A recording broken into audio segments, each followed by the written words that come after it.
Le ministre de l'Intérieur est un ministre républicain par définition.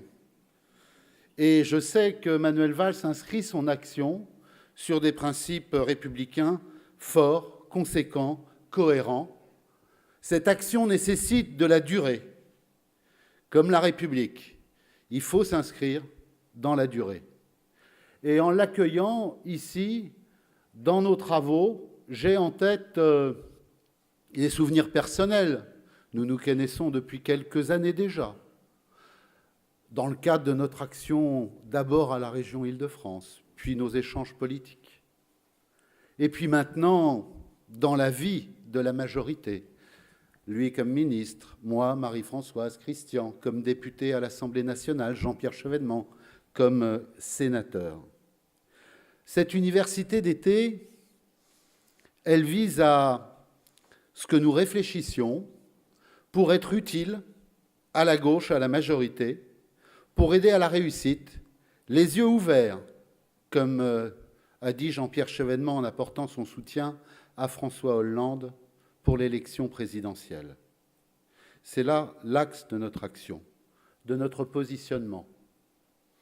Et nous voulons, par la réflexion que nous engageons à notre université d'été, montrer combien le combat qui est nécessaire contre le Front national ne peut pas passer par des conceptions moralisantes, antiracistes, mais doit se forger dans l'action quotidienne, concrète, cohérente, qui s'inscrivent dans la durée, pour assécher d'abord le terreau sur lequel prospère le Front national, c'est-à-dire la crise économique, sociale, et qui nécessite, comme nous en avons décidé, de redresser la France. Redresser la France, cela suppose aussi, et d'abord, de réorienter puissamment la construction européenne. Parce que nous savons que les marges de manœuvre que l'on peut conquérir sont là. Mais cette exigence républicaine, elle passe aussi par l'affirmation de l'État. Ça vient d'être indiqué dans la table ronde que nous venons d'entendre. Elle passe par l'affirmation de l'autorité de l'État. Cela veut dire, évidemment, l'ordre public. Cela veut dire la sécurité. Cela veut dire l'autorité de l'État. Cela veut dire la laïcité. Cela veut dire aussi dans l'action d'un ministre par définition républicain, une action qui vise à tenir l'ensemble des bouts de la chaîne, notamment la sécurité, mais aussi une politique ferme, généreuse, comme disait Jean-Pierre Chevènement, voici quelques années, de maîtrise des flux migratoires.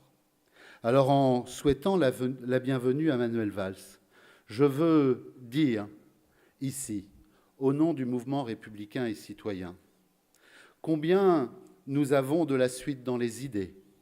Nous avons des idées qui sont chevillées au corps, idées de républicains, mais aussi une expérience qui a été faite, celle notamment par Jean-Pierre Chevènement au ministère de l'Intérieur. Nous avons en tête l'équation complète de la gauche plurielle. Et ayant entendu des débats cet été sur une future réforme de la justice, je veux dire qu'en tant que député, je serai attentif, comme le mouvement républicain et citoyen, à ce que la gauche ne prenne pas des décisions qui la conduisent à l'échec, comme certaines décisions et certaines prises de position ont été prises à l'époque, entre 1997, à l'époque du gouvernement de la gauche plurielle, qui a généré 2002. Nous devons réussir, nous avons une nécessité et une exigence de réussite, parce que la France en a besoin pour être redressée. Alors je te souhaite, Monsieur le ministre, je vous souhaite, Monsieur le ministre, la bienvenue.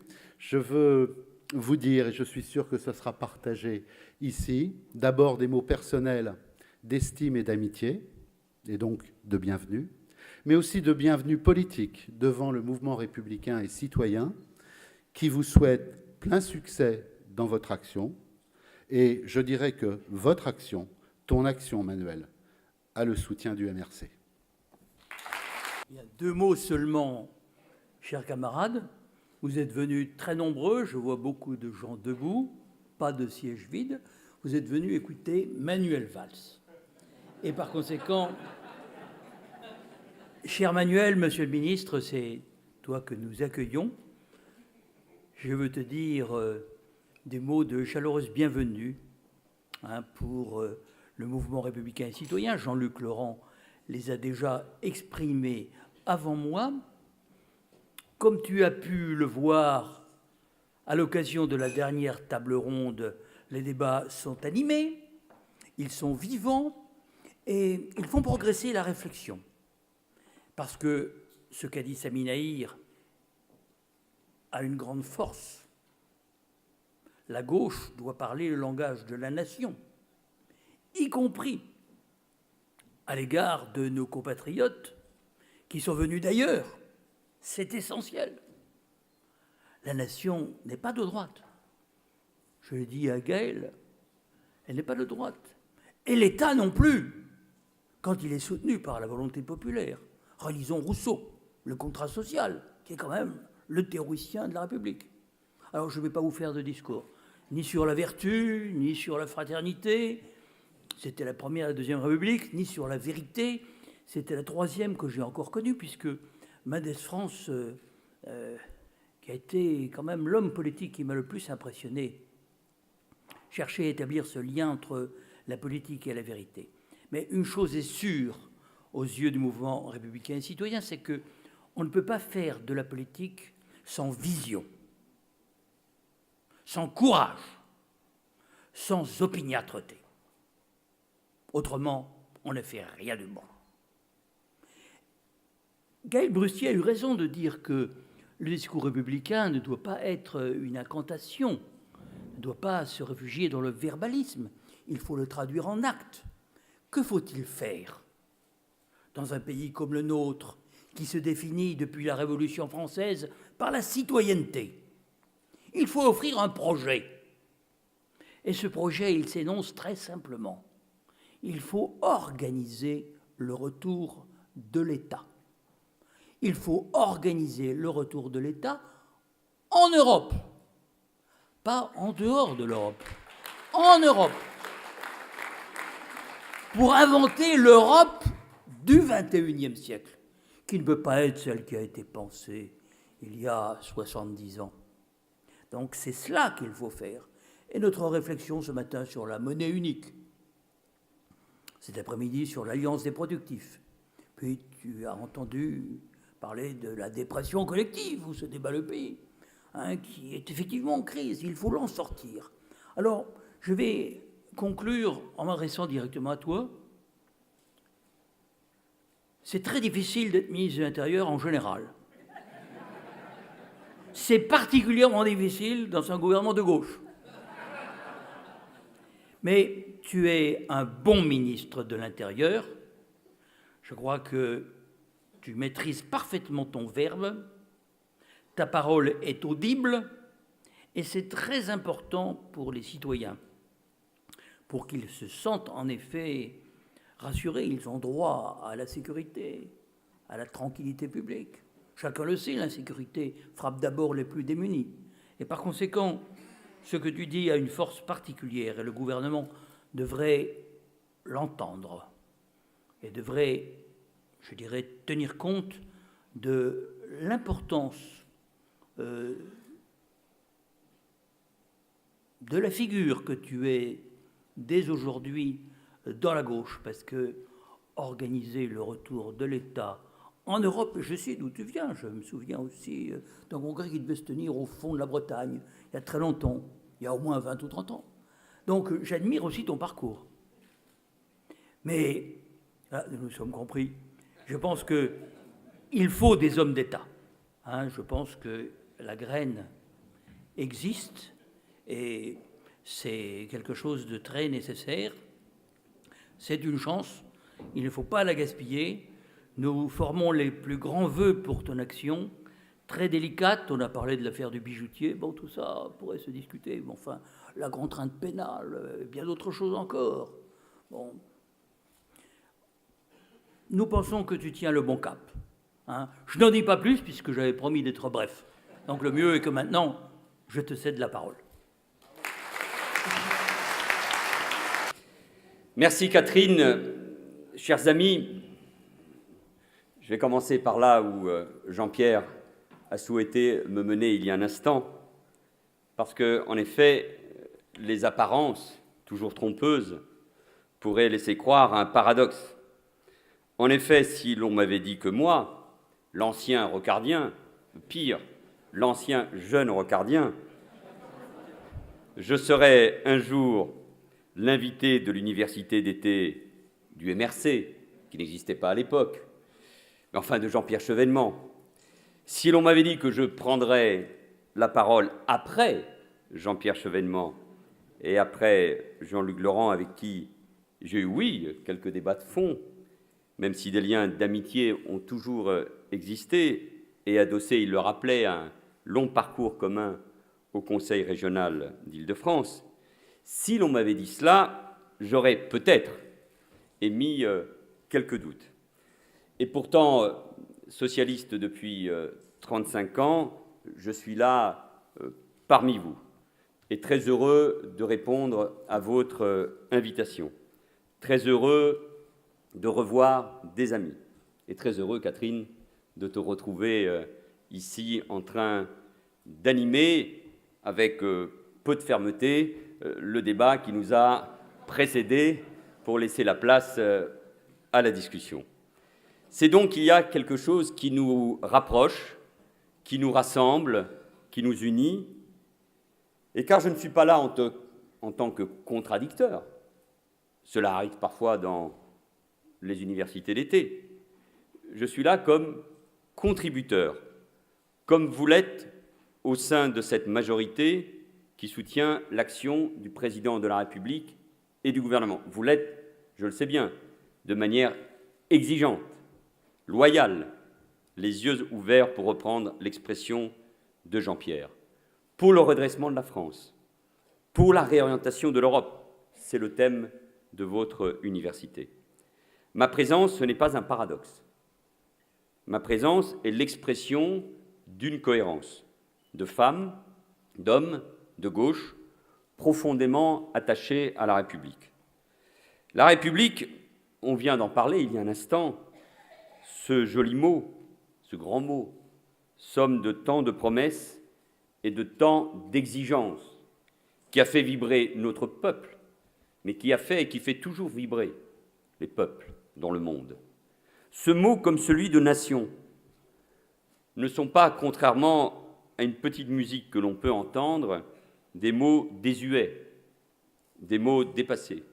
Oui, Samy, tu as raison, c'est tout le contraire. Je crois profondément, comme vous tous, que dans cette période de crise économique, sociale, de crise d'identité profonde de ce que nous sommes, dans cette période de doute, de crainte, de peur exploitée, pour nombre de nos concitoyens, la République, la nation sont plus que jamais d'actualité, plus que jamais des réponses, pas des réponses de repli, mais des réponses tournées résolument vers l'avenir. Et la République, ce n'est pas qu'un cadre institutionnel, même si il est bien que les institutions soient solides dans ces périodes de doute. Mais c'est bien plus que cela. La République, cela a toujours été le programme, le grand projet de la gauche, le réceptacle capable d'accueillir ses espoirs et de donner corps à son idéal. Nous connaissons tous cette jolie formule de Gambetta. La République, c'est la forme qui entraîne le fond.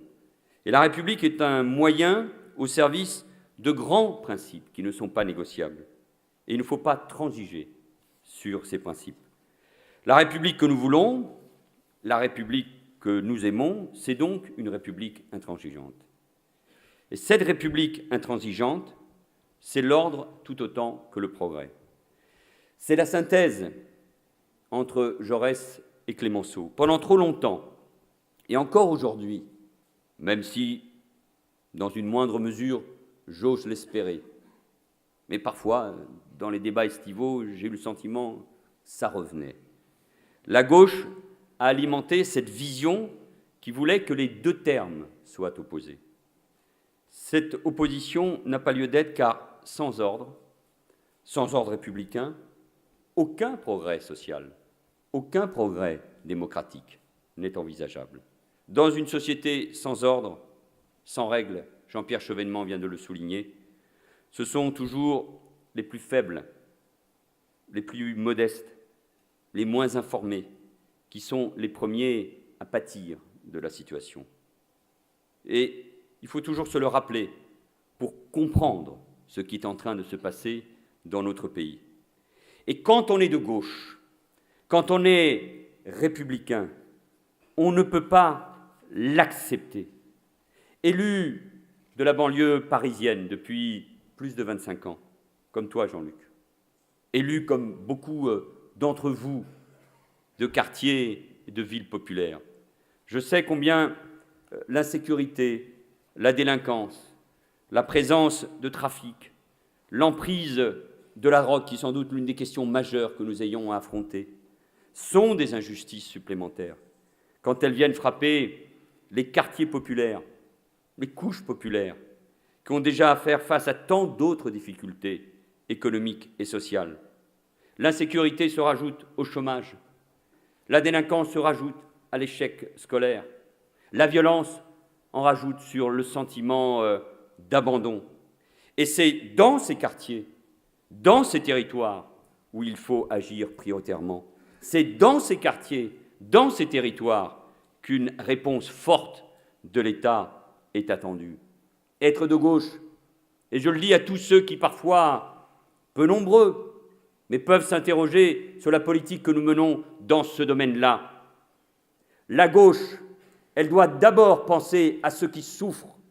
La gauche, elle doit d'abord agir pour ceux qui croient que la gauche peut résoudre les inégalités.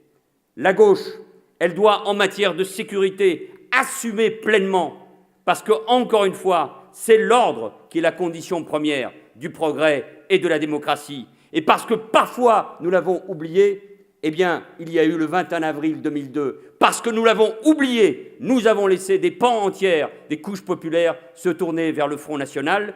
Eh bien, avec moi, comme ministre de l'Intérieur, je le dis, c'est vers eux que je veux d'abord agir, c'est vers eux que je veux d'abord m'adresser, c'est vers eux que ma politique est d'abord attendue. Mes chers amis, depuis un an, je n'oublie pas cependant que ce sentiment d'abandon touche aussi les territoires qu'on appelle périurbains et ruraux. Ces territoires où, au fond, on pensait pouvoir échapper à un certain nombre de mouvements. Ça a commencé bien longtemps, mais cela surgit. Et nous le voyons bien avec l'explosion, depuis déjà plusieurs années, des cambriolages qui nécessitent une mobilisation sans précédent. Et je ferai prochainement des propositions dans ce sens, alors que nous obtenons déjà de nombreux résultats. Mais pour être encore plus efficace dans le démembrement de réseaux qui viennent des Balkans et de l'Est de l'Europe et qui aujourd'hui détruisent un certain nombre de territoires et font régner un sentiment profond de peur. Et cela nous oblige à regarder ces questions en face. Oui, il y a des réseaux qui écument nos territoires, nos villes et nos campagnes, dans des départements où on avait l'habitude de laisser la clé sous la pierre ou sur la porte. Et aujourd'hui, il y a cette peur qui s'est installée, parce qu'on a construit l'Europe, et il le fallait, mais sans penser aussi aux conséquences que parfois on pouvait mettre en œuvre. Donc là aussi, Jean-Pierre, les yeux ouverts sur ces questions-là. C'est vrai sur les questions économiques, c'est vrai aussi sur les questions de sécurité. Le redressement de la France, il passe donc également par le rétablissement de l'autorité de l'État, du policier, du gendarme, du juge, de l'enseignant, de l'autorité trop souvent contestée. L'ordre républicain, l'autorité sont des valeurs de gauche, car elles sont par essence émancipatrice des individus. Une société traversée par la violence, les troubles, ne peut offrir des conditions propices à un développement harmonieux et un développement qui profite à tous. La République, c'est donc la sécurité. La sécurité pour tous, partout, sans jamais abandonner un territoire. Et je sais, Jean-Luc, tu avais raison de le rappeler, tout ce que la gauche doit à Jean-Pierre Chevènement en matière de sécurité. Et en mettant modestement, mais pas dans les siens, nous en parlons souvent, je mesure pleinement ce qui a été accompli. Dans l'antichambre du ministère, je peux voir tous les jours les figures qui ont marqué la place Beauvau. Beaucoup de visiteurs s'y pressent depuis ce matin dans le cadre des journées du patrimoine. Je mesure combien les grands ministres de l'Intérieur, ils ne sont peut-être pas si nombreux, de grands républicains ont fait avancer notre famille politique. Il y a un beau propos d'Alain qui a glissé quelques paroles très justes. Il n'existe point d'architecte qui puisse se dire « je vais oublier ce que les hommes ont construit ». Et je n'oublie donc pas, dans ma mission de ministre de l'Intérieur, ce que Jean-Pierre Chevènement a fait. C'est la police de proximité. Les zones de sécurité prioritaires que nous mettons en place pour combattre une délinquance enracinée, la restauration du lien police-population, la priorité donnée au terrain au plus proche des attentes des habitants, la volonté d'avoir une chaîne pénale efficace, la lutte contre la récidive, le regard qu'il avait porté sur la délinquance des mineurs. Tout cela doit beaucoup à l'action menée par Jean-Pierre. Et elle a été source, et elle reste source d'inspiration pour moi. Il n'y a pas eu que des grands ministres de l'Intérieur. Mais moi, j'ai une conviction, c'est que Jean-Pierre Chevènement a été un très grand ministre de l'Intérieur. Et chers amis, cette priorité à la sécurité, et nous ne devons avoir aucun complexe. Nous la mettons en œuvre en ayant mis fin à l'hémorragie de suppression de postes dans la police et dans la gendarmerie au cours du dernier quinquennat. 13 700 postes supprimés.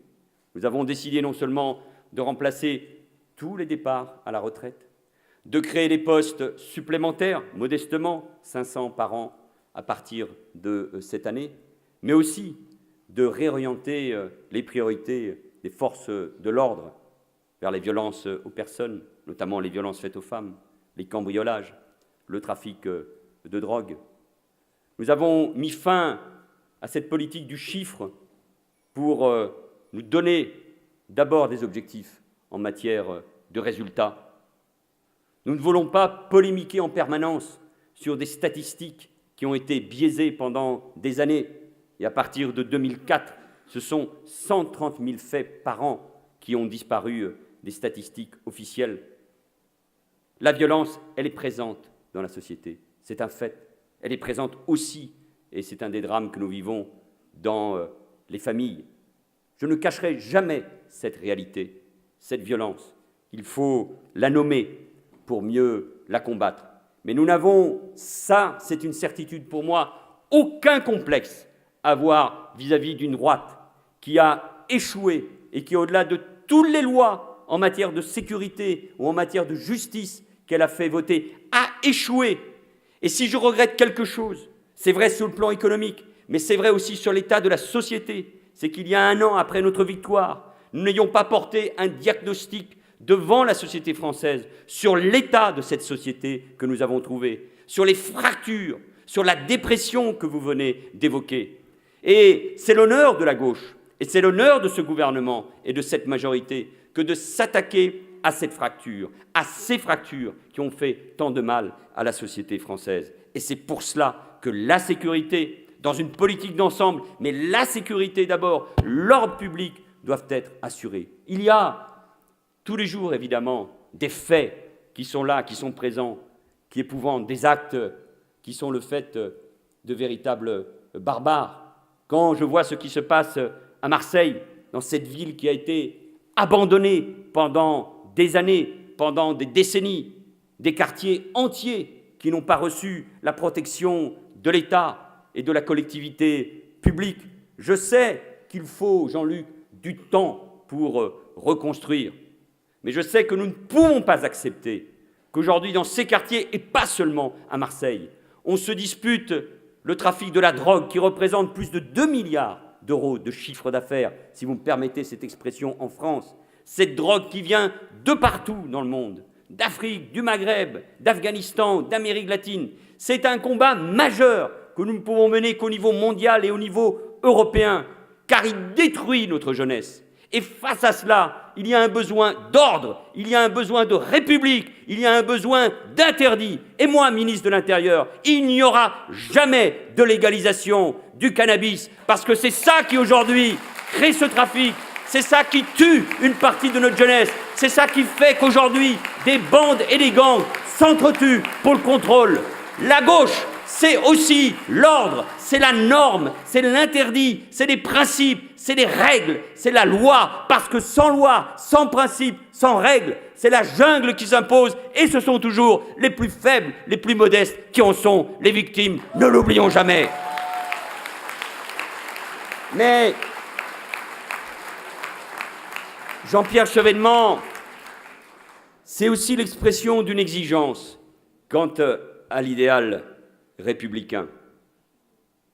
Et je n'en dirai pas plus. Mais je pense notamment à tout ce que tu as dit sur la Corse, Jean-Pierre. Et je crois que tu avais raison.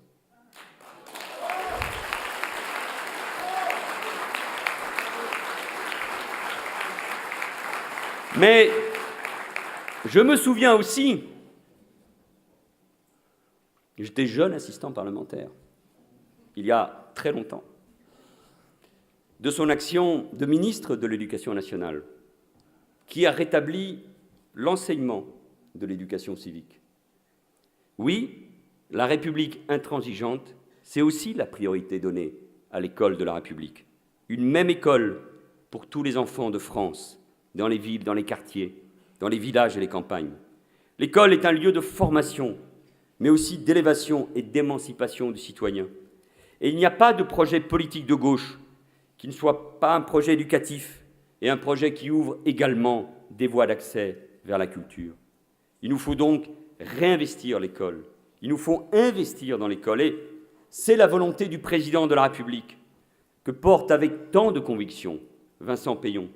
Le retour de l'enseignement de la morale républicaine, la création de 60 000 postes, la priorité donnée à l'école primaire et à la lutte contre le décrochage scolaire, la formation des enseignants. Voilà les moyens de refaire de l'école ce lieu par excellence de l'égalité des chances. Une égalité des chances, voilà un mot qui est régulièrement proclamé, mais qui se heurte bien trop souvent au réel. J'étais ce matin pour l'inauguration d'un nouvel espace public, d'un nouveau mail dans ma ville d'Évry, et voyant les résultats que nous avons engagés il y a quelques années. Mais je sais que dans la ville qui est la mienne, où je suis toujours l'élu, je sais que c'est là-bas l'école qui est attendue.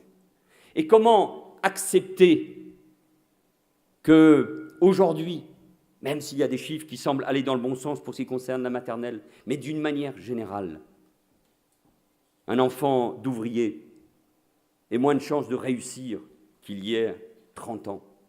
Comment accepter même que des familles ne puissent pas se dire que leur enfant puisse accéder à l'université, à une grande école? Comment accepter qu'un élève sur deux, à la fin de la première année d'université, échoue? Et ce sont souvent les boursiers et les enfants des familles des quartiers populaires. C'est donc un chemin qu'il nous faut reprendre inlassablement. C'est notre devoir de républicains, là aussi de femmes et d'hommes de gauche. Et car la République, essayons de lui donner un contenu pour ne pas en rester à la proclamation. C'est avant tout cette promesse, au-delà des déterminismes sociaux, des origines, de bénéficier équitablement des moyens de bâtir et de choisir sa vie. Et puis, n'oublions jamais, mes chers amis, le rôle des enseignants qui, dans les écoles, dans les collèges, dans les lycées, préparent notre jeunesse. Il faut les respecter. Ils n'ont pas été respectés depuis de nombreuses années. Et donc, bien les former à l'exercice de cette mission exigeante est désormais une priorité. Donner à notre jeunesse les moyens de réussir. Il faut aimer les enseignants, car ils sont, j'emploie l'expression, même si elle est passée de mode, même si la société n'est pas la même s'il faut s'adapter à la complexité de cette société, ils restent les hussards de la République. Et la gauche, elle ne peut réussir, et Vincent Peillon le sait mieux que quiconque, qu'en s'appuyant sur cette force que nous devons respecter. L'école de la République est laïque, Samy, car notre République est laïque. Et la charte de la laïcité, qui est affichée dans tous les établissements scolaires de France, est une très bonne chose. Elle doit être respectée. Il faut la faire respecter. Donner toute sa force à la laïcité, c'est nécessairement en faire la pédagogie auprès du plus grand nombre, pour que les principes compris par tous, compris par toutes, soient appliqués par tous et par toutes. La laïcité, elle émancipe. La laïcité, elle rassemble. Personne ne doit en avoir peur. Et j'ai du mal à comprendre que parfois des représentants de culte se soient émus que dans les écoles on affiche ce contrat, au fond, que représente cette charte de la laïcité, parce qu'on y faisait référence à l'égalité homme-femme. Mais s'il y a un combat moderne dans notre pays, mais s'il y a un combat moderne dans le monde, mais s'il y a un combat moderne de l'autre côté de la Méditerranée, c'est celui de l'égalité entre les hommes et les femmes, c'est celui de l'émancipation des femmes. Et la laïcité, elle permet l'émancipation. Il doit en être fini le temps où la gauche regardait de manière honteuse ce mot laïcité au nom de la différence. Bien évidemment qu'il y a des différences. Et Samy Nahir et Manuel Valls, ils ne viennent pas encore que tout à fait du même endroit, mais ils sont tout aussi français. Pourquoi ? Parce que nous avons appris à devenir français, parce que nous avons appris à aimer ce pays, parce que nous avons épousé ces valeurs. Et dans ces valeurs, il y a la laïcité. Et c'est la laïcité qui permet l'intégration, l'assimilation et de préparer l'avenir. Elle est là, aujourd'hui, il est là, le combat majeur que nous devons porter. Oui, la République intransigeante, mes chers amis, c'est la défense acharnée de l'égalité. L'égalité notamment devant les services publics, ceux qui réclament de toujours veiller à leur bonne organisation, à leur continuité dans tous les territoires, à leur efficacité.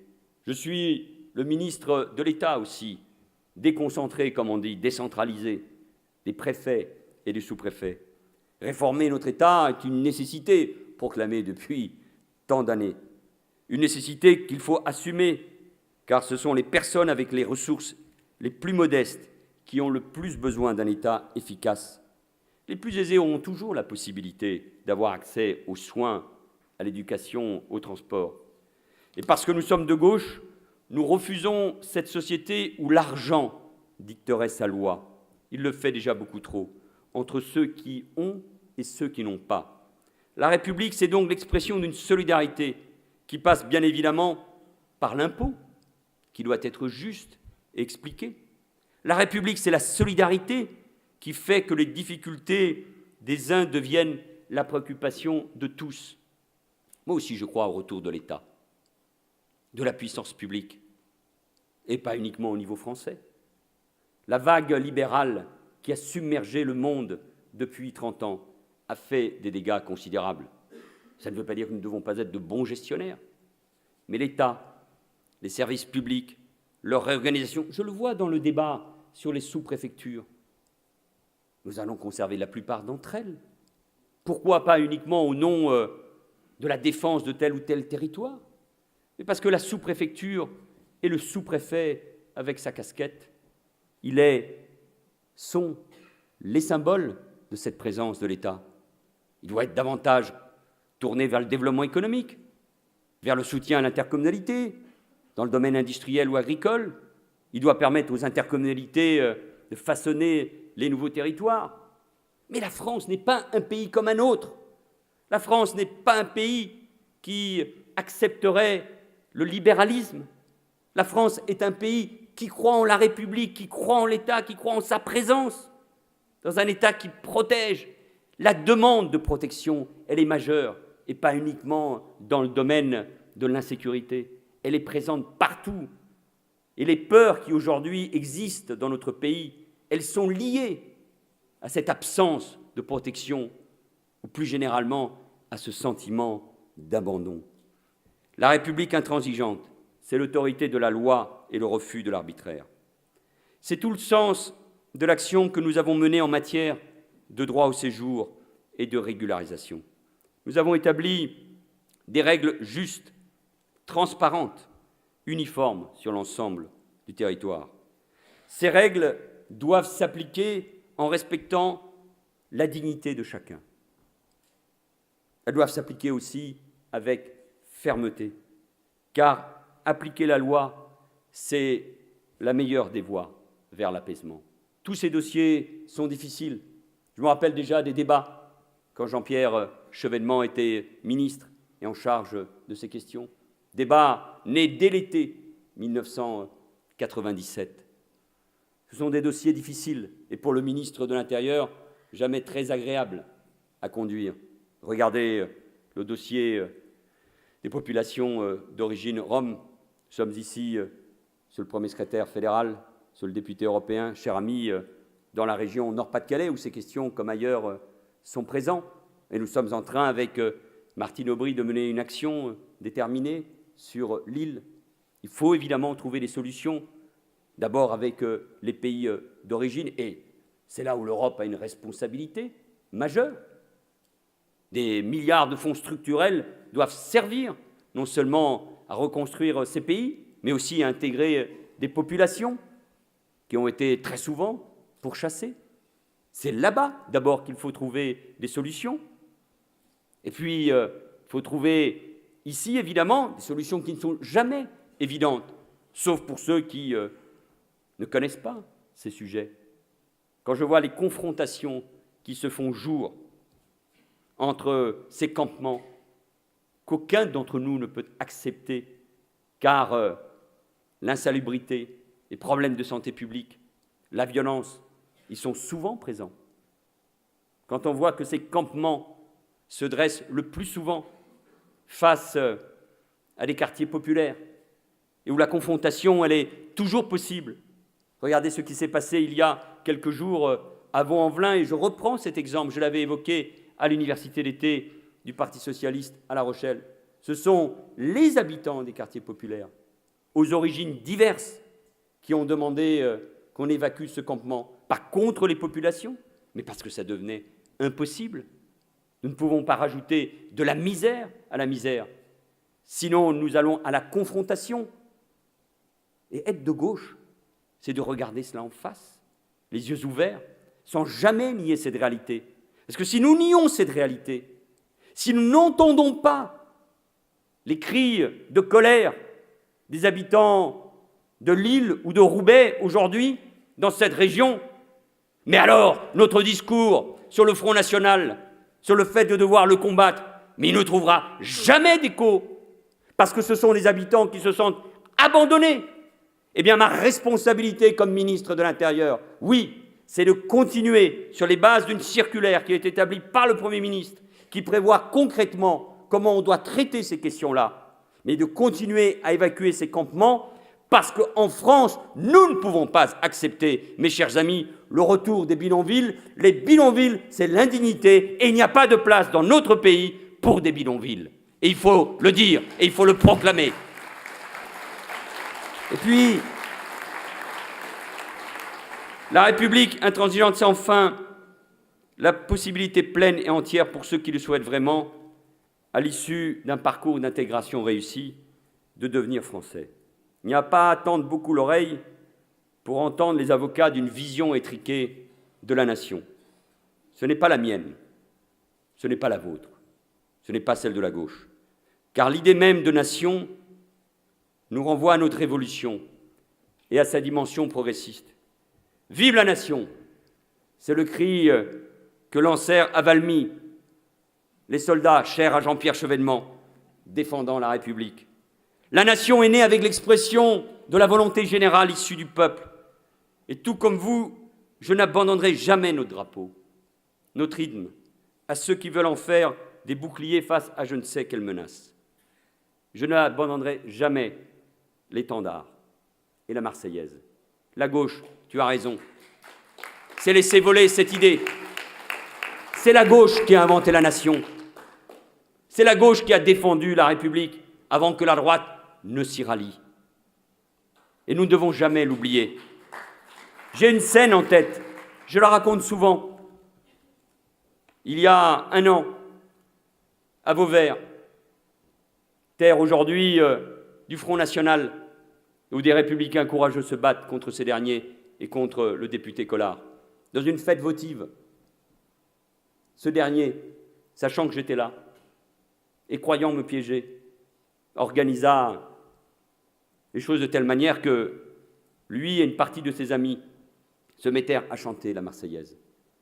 Je voyais autour de moi des hommes et des femmes, des militants de gauche, gênés, parce que le député du Front National voulait nous piéger en chantant la Marseillaise.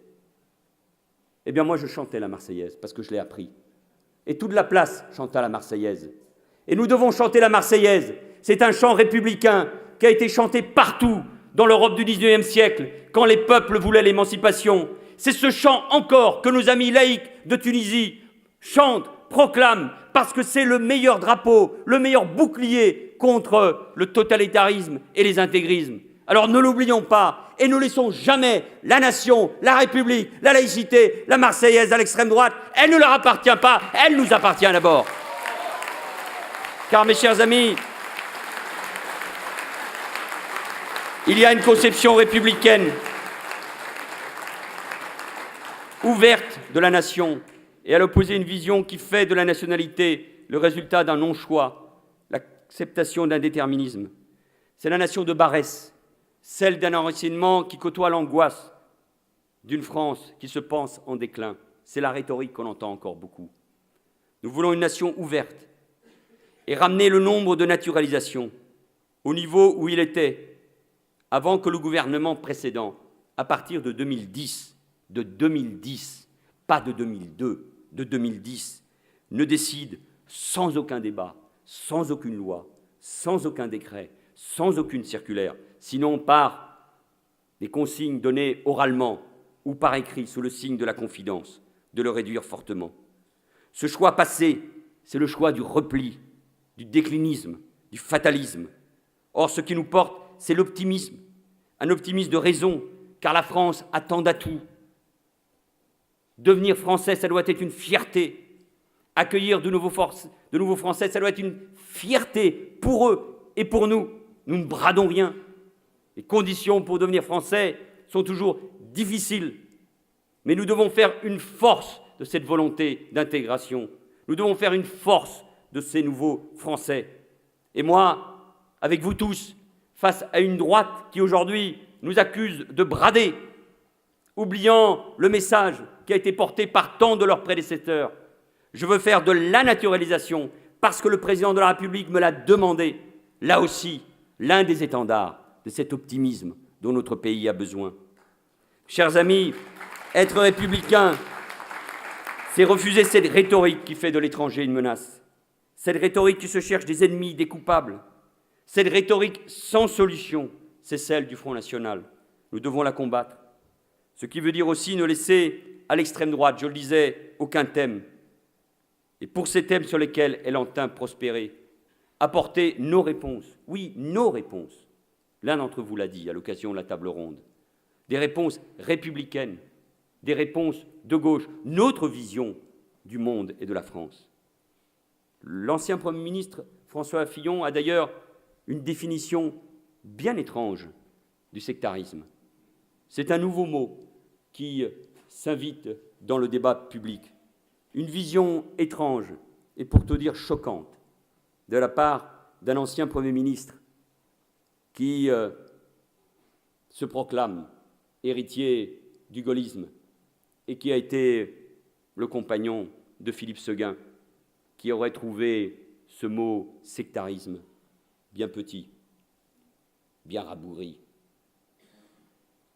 Quand les principes de la République sont contestés, il n'y a pas à hésiter un instant, pas un instant, pour se ranger du côté des Républicains, pour la République, pour l'idée qu'on se fait de la France. Attention, une partie de la droite est aujourd'hui en train de préparer des alliances avec le Front National. Une partie de la droite, et non pas d'obscurs députés, mais aujourd'hui un président de parti ou un ancien Premier ministre, par des mots dont il ne mesure pas, ou il mesure, je n'en sais rien, la portée. Ils sont en train de faire tomber la digue. Alors faisons attention. Comme vous, j'aime la France, pour la beauté de ses paysages, pour le contraste de ses reliefs. Peu de territoires dans le monde concentrent sur un tel espace autant de diversité. L'intensité des littoraux, la majesté des montagnes, l'immensité des plaines, la placidité des forêts et des campagnes. La France est un ensemble de territoires, de traditions, unis par une histoire et par un même idéal. C'est une langue qui résonne partout dans le monde et qui s'habille de tant d'actions, des accents que l'on dit chantants dans le sud et chaleureux dans le nord. J'aime la France pour la diversité de ses paysages autant que celle de ses visages qui disent beaucoup de notre histoire, de cette fascination que la France a provoquée dans le monde. Elle a fait que beaucoup ont voulu la rejoindre pour épouser son destin. France, France, sans toi le monde serait seul, proclamait Victor Hugo, manquant peut-être un peu de modestie. La France, Jean-Pierre, c'est une belle idée. Toi qui voyages, toi qui crois à son indépendance, à son rôle unique, à ses relations aussi bien avec la Russie qu'avec l'Algérie, la France, si belle, si grande, cet espoir, cette exigence aussi quant à son destin. Une exigence qui a fait que des femmes et des hommes se sont battus, qui a fait qu'au soir du 18 juin 1940, alors que tout semblait perdu et qu'un renoncement complice déjà s'annonçait, un homme seul, un homme du Nord, né à Lille, le général de Gaulle, a exhorté tout un peuple à ne pas céder. Le caractère,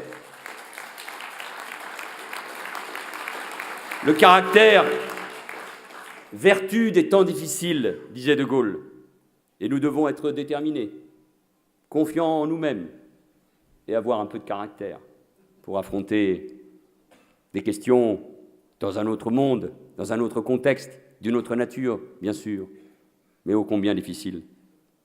La France a voulu un jour parler au nom de l'humanité. Il n'y a pas à en tirer une quelconque supériorité, mais nous devons en ressentir une fierté et une responsabilité. Celle que nous avons assumée au Mali, aux côtés des armées africaines, celle que nous devons assumer, nous verrons dans quel contexte, et nous savons que nous en débattons, sur la situation en Syrie. Soyons en tout cas optimistes, soyons fiers de notre pays, ayons confiance en son avenir. Et l'avenir de la France, il est aussi en Europe. Mais il ne suffit pas de le dire, il faut en convaincre nos concitoyens, pour qui le projet européen, au fil des années, est devenu plus flou, plus lointain. La réorientation de l'Europe, c'est faire en sorte que les politiques menées servent des objectifs de croissance, d'emploi, et en particulier d'emploi des jeunes, des objectifs d'innovation pour mieux préparer nos filières d'avenir face à la concurrence mondiale. L'Europe est notre destin, car elle doit être ce que nous voulons qu'elle soit. Une Europe au service des aspirations des peuples, une Europe garante de prospérité, une Europe qui, sans être un rempart contre les mouvements du monde, est en mesure de nous protéger, en mesure de défendre notre modèle de société. Une Europe plus sociale, comme vient de le rappeler Jean-Marc Ayrault, en demandant la mise en œuvre d'un salaire minimum. Une Europe enfin en mesure de faire entendre notre voix dans le monde. Je n'ai jamais cru que l'Europe était la cause de nos problèmes. Elle est au contraire la solution. C'est tout le sens des démarches menées depuis son élection par François Hollande. Des démarches qui ont porté leurs fruits. Négociation d'un pacte de croissance ou encore recapitalisation de la Banque européenne d'investissement. Je savais que sur ce sujet-là, il y aurait une très grande attention. La consolidation de nos finances publiques est un impératif de crédibilité, d'indépendance, mais un impératif qui doit être envisagé avec pragmatisme, qui ne doit pas être synonyme de récession et d'austérité. Et c'est ce pragmatisme que nous mettons en œuvre. Le président de la République a fait de la jeunesse une priorité pour la France. Nous avons convaincu, c'est sans doute insuffisant, mais ça change nos partenaires qu'elle était également une priorité pour l'Europe. Mais il faudra nécessairement ouvrir la question de la gouvernance, car la crise de l'Europe est d'abord et avant tout une crise de gouvernance, une crise démocratique. Nous avons un marché unique intégré, mais nous n'avons pas de système bancaire intégré, et encore moins de politique économique intégrée. Nous avons une monnaie commune, mais pour le reste, c'est un peu le chacun pour soi. Et cette situation, nous le savons, elle est intenable. Nous avons besoin d'une véritable union bancaire, car sans union bancaire digne de ce nom, le financement de la croissance ne pourra guère être assuré. Mais même l'union bancaire ne suffira pas. Il faudra bien arriver un jour à la mutualisation des dettes des pays de la zone euro. Le fond de l'affaire est donc le degré de solidarité que nous sommes prêts à avoir les uns envers les autres. Croire en l'Europe, c'est refuser de croire en la fatalité. C'est aussi refuser la division, refuser de jeter sur d'autres la responsabilité de nos difficultés. Cher Jean-Pierre, je connais tes qualités de théoricien et d'animateur d'idées. Je suis avec attention les travaux menés au sein de la Fondation Res Publica que tu présides. Mais j'avoue qu'une des dernières publications, les scénarios de dissolution de l'euro, m'a laissé perplexe. Brandissez-le, je le vois. Non, je ne crois pas que l'euro soit responsable de la crise que nous vivons. Il est en tout cas la traduction et le symbole du projet européen. Mais il est aussi le signe qui dit que l'Europe est unie dans la nouvelle compétition internationale. Mais sans sa gouvernance, rien n'est possible. L'Europe que nous voulons, c'est une Europe industrielle, productive, qui affronte la globalisation. Je crois que nous partageons ce constat. Notre pays, notre continent ont besoin d'une industrie forte. Ils ne peuvent se passer d'innovation, ni d'une montée en gamme de nos productions. Renoncer à la croissance, au progrès technique et scientifique, c'est à terme sortir de l'histoire. C'était déjà une conviction forte de Jean-Pierre Chevènement, ministre de l'Industrie. Il a été souvent ministre. Cette conviction, elle anime le gouvernement. Et dans ce renouveau de notre politique industrielle, l'État, la puissance publique ont naturellement un rôle à jouer. Un rôle de stratège, un rôle d'accompagnateur. Et moi, je veux saluer le travail remarquable accompli par Louis Gallois, qui fut, cher Jean-Pierre, ton proche collaborateur. Identifier les filières innovantes, aider à leur structuration en contact permanent avec le monde de la recherche, voilà une mission qui revient à l'État. Et c'est cette conviction que l'on retrouve dans les projets d'avenir annoncés par le chef de l'État et par Arnaud Montebourg, dont je veux saluer l'engagement, aussi bien pour le Made in France que pour le patriotisme économique et industriel. Ces plans concerneront près de 480 000 emplois industriels à l'horizon 2023, pour un gain de valeur ajouté de près de 45 milliards d'euros. La politique, c'est évidemment gouverner, jour après jour, mais c'est avoir une vision, et c'est penser la France de demain. Et notre industrie demain, ce sera encore le numérique, les biotechnologies. Notre recherche fondamentale est mondialement reconnue, mais trop souvent, nos jeunes docteurs partent à l'étranger. Trop souvent, nous ne parvenons pas à retenir ceux Français ou étrangers que nous avons à former. Trop souvent, au final, nous ne bénéficions pas des fruits économiques de ces savoirs. Nous devons donc créer les conditions pour un renforcement des liens entre l'université, la recherche et l'entreprise. C'est ce que nous faisons avec Geneviève Fioraso. Et là encore, l'État et les collectivités ont un rôle à jouer pour créer un environnement favorable à la production et l'innovation. C'est ce qui a par exemple été fait dans ma ville d'Évry avec le Génopôle et les biotechnologies. C'est ce que propose aujourd'hui Fleur Pellerin sur des thématiques comme le Big Data. Bref, là aussi, innover en permanence. Chers amis, depuis 16 mois maintenant, le gouvernement, sous la conduite du Premier ministre, travaille sans relâche. Et il peut compter sur le soutien de la majorité avec ces débats, dans lesquels le MRC a toute sa place. Par le biais de ses parlementaires, votre biais, chère Marie-Françoise, chers Jean-Pierre, Jean-Luc et Christian, il fait entendre sa voix. Et cette voix est écoutée et respectée. On peut avoir sur certains points des visions différentes.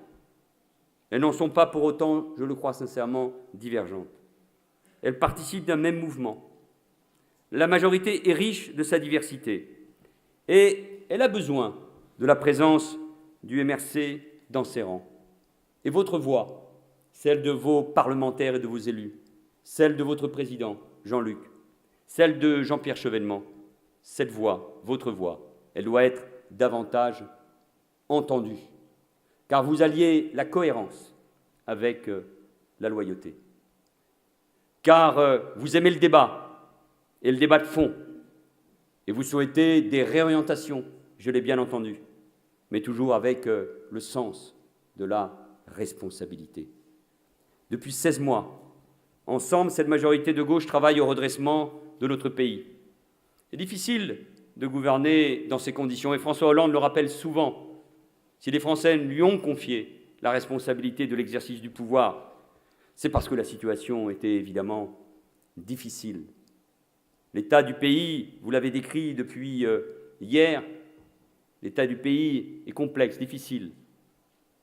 L'opinion hésite, les Français doutent.